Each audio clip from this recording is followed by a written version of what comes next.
Welcome to the RavensSpace YouTube. My name is Jason, and this is Space Mailbag, where we answer your questions about the Baltimore Ravens. Thank you guys so much for watching. Please subscribe for more great Baltimore Ravens content. We're going to hop right in for our first ever episode. We do this every Monday, so please send questions to TheRavensSpace@gmail.com. Our first question comes from Brad, and Brad says, in your opinion, what would make this draft a failure for the Ravens? Thank you so much for your question, Brad. So, in my opinion, if the Ravens don't go offense early and often, that would be a failure. Also, if they don't use this draft to acquire playmakers, that would be a failure. And so let's start first what I mean by early and often. The talent for the Baltimore Ravens in this draft resides in offensive playmakers. They need to go address the playmakers. Take a receiver.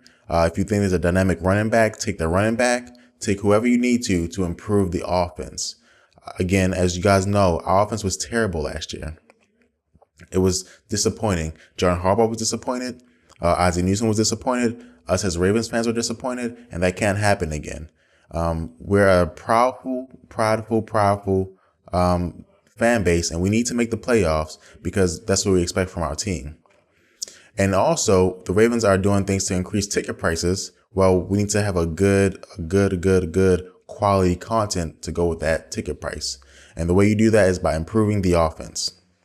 So one of the things that we need to do, get a receiver, right? Get a playmaker. And you have to do that early. The playmakers in the back end versus the playmakers in the front end are so different. You have three receivers who are going to be good receivers in this league. And after them, the drop off is huge.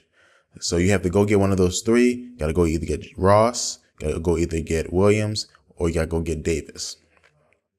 And if you don't get one of those three, in my opinion, you messed up and the draft will be a failure. Now, if all three of those are off the board, which is not going to happen, then you have to do something else. You maybe go get a pass rusher, or if you really think an offensive lineman is there, you go take him. But if you don't capitalize on opportunity that's there to get a receiver, that it's a failure. And after that, you have to do other things to improve your offense. Maybe the third round, you go get a offensive lineman. Fourth round, you go get a running back. Things to make the offense better. We did so much to make the defense better, and we signed Danny Woodhead to make the offense better. Woodhead's a good player. Woodhead's an accessory. He's not a player that you can base your team around. So the Ravens need to do something to address their offense. And if they don't, in my opinion, the draft will be a failure. Thank you so much for your question, Brad. I truly do appreciate it. And the next question comes from Cheston, and Cheston asks, what will the Ravens do to improve the running game? We can't just assume it will be better than last year because we added Woodhead and Dixon and West have another year of experience. Thank you so much for your question, Cheston, and you are 100% correct. We can't just assume that. It will be true. Specifically, West, I think, will grow and have more experience. Even though I think Dixon is more physically talented, West will, be maturing into his third or fourth year as a pro.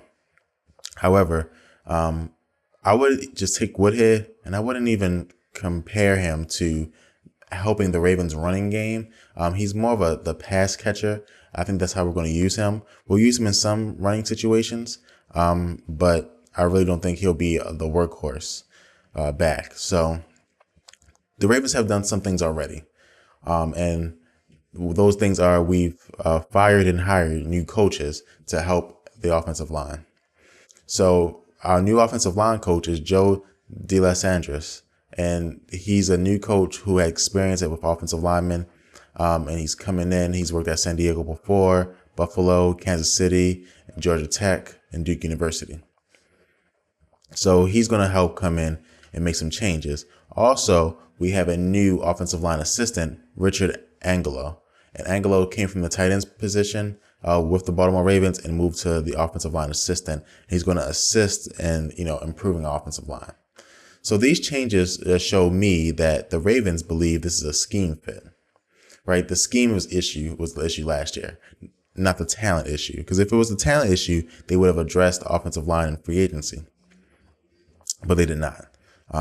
If anything, they got worse on offensive line because they traded a player and let a player go off to a different team. So because of this, we have to expect that the Ravens are going to change their scheme and how they run the ball. And another big reason is that when you hire Marty Mornhinweg as your offensive coordinator, you've committed to passing the ball. And when you commit to passing the ball, you do different things in the run game. We don't even have a fullback.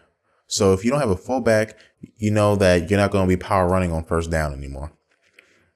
And if we do get a fullback, we're going to get one through the draft or pick up a guy off the waiver wire. And in each case, they're not going to be as talented as Juszczyk, who was an excellent run blocker in addition to his ability to catch the ball at the backfield. And what this means is that if you're expecting the Ravens to run the ball first, second down, then throw on third down, not going to happen. We're going to have to run the ball effectively, but imagine more of a scheme like the Falcons, where they run the ball in order to open up the pass game, but there's no confusion that the pass game is the main juice of that offense. So again, I know running the ball is important in Baltimore, but you can see us getting further and further away from that as time goes on. Thank you so much for your question, Cheston. I hope I answered it, effectively. The next question comes from Brandon. Brandon says, "Big Baltimore Ravens fan here. I live in Michigan. Trust me when I say it's hard to be a fan out here when I'm the only one. Do you think the Ravens will try and get offensive line help after the draft or try and draft a prospect?" And Brandon, I think they'll try to do both. Again, we need so much offensive line help. We can't do either or. We can't draft the one person in the draft and think our problems are going to be solved like we could a linebacker, right? Because there's so many holes, I believe. And then you also have to add depth to the offensive line because our players get injured, a lot. So what the Ravens are going to do, they're going to draft someone from the offensive line that third to fourth round. A prospect that's good, but not, a top prospect. Because to be honest, there's not really a difference between first round offensive linemen and third round offensive linemen in this draft. NFL Network has said that this is the worst offensive line draft in 15 years. So when there's no difference, there's not a large difference there, you wait. So the Ravens are going to draft the offensive lineman in the third round. But as you know, that's not a starter. So when you draft the offensive lineman in the third round, he's not a starter. So what you have to do is you have to develop him. And if injury comes, he might jump into the lineup. But you also have to go to get an offensive lineman in free agency. And we saw the Ravens talking to players like Nick Mangold before. And I really did think Nick Mangold was going to be on our team by now. And so they're going to go after him, I believe. And they're also going to go after a free agent tackle. And when they go after these free agent tackles, they're going to get a right tackle. And it's good because there's a lot of left tackles on the market who have been left tackles for a long time. And now they're, free agents. And to go from left tackle to right tackle is something that is easy because left tackle is hard. Right tackle is not as hard. So it'll be good for the Ravens to go in free agency. We're going to have a patchwork offensive line, guys. There's not going to be a lot of homegrown offensive linemen like we have in Green Bay, where they had a great offensive line and they were drafted there, or like the Cowboys who have a great offensive line, they've been drafted there. We're going to have a patchwork offensive line, and hopefully they can improve as the season goes on. Brandon, thank you so much for your question. I really do appreciate it. We're going to move on to the next question here. And the next question comes from another Brad. If Reuben Foster, Mike Williams, and Corey Davis are all still on the board at 16, who do the Ravens pick? Good question. The answer is Corey Davis. Then, no, I'm joking.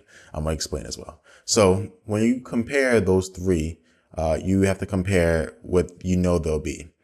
Corey Davis is going to be a good route runner, and his ceiling is not as high, but he has a high floor. Mike Williams is a big, strong back, a big, strong receiver. He'll always be a big, strong receiver and has a higher ceiling, but also has a lower floor. And then you have Reuben Foster, who is better than those two from a skill perspective at his position. Reuben Foster is the top linebacker in this draft. Reuben Foster is the top 10 talent in this draft. However, he has issues off the field. And Nick Saban, the coach at Alabama, says that he's never had issues, but we know he has the issues. We've seen it. The reports are there. He has issues off the field. So I would eliminate Reuben Foster immediately. The Ravens don't want to deal with these issues. Now, Ozzie does love his Alabama boys, and he may think he can change them, but you don't want to take a player who has off the field issues. And the Ravens, even though it's been a long time ago, are still trying to recover from Ray Rice and different things like that. So we're not going to even deal with that, I don't think. So now you have Mike Williams and Corey Davis. And talking to everyone in the league and different things like that, seeing the reports, Corey Davis versus Mike Williams. NFL teams love Corey Davis. He's NFL ready. Teams that like Mike Williams know that it'll take a couple of years for him to get to where we want him to get to. So I think it will be Corey Davis. I think the Ravens want his ability to run routes, and running routes is something that we don't have on our team right now. We have a lot of fast people who run quick slants and deep routes, but when you add Corey Davis, you add a player who can run intermediate routes and different things like that. So I think Corey Davis will be the pick between those three players. Thank you so much for your question, Brad. The last question of the day comes from Andrew, and Andrew says, in your opinion, which cornerbacks and pass rushers could really be a good scheme fit for our second round selection? I think Cordrea, Tankersley, and Carl Lawson would be great options in round 2. So I agree with Carl Lawson, Andrew. Carl Lawson's a good player coming out. He's been, after good performances at Pro Day and different things like that, he's been rising through the ranks. He won't quite hit number 1 round, but he was originally projected as a 3 round. It's been rising and rising and rising. And he has great ability. He can give you that wiggle. He can drop his shoulder, things that you want. Good size, good weight. His biggest issue, and strong, 35 reps, strong. His biggest issue is he's an injury prone person. So he would fit the scheme, but you don't want injury prone players. And again, the Ravens have been so snake bitten the last couple of years with injuries.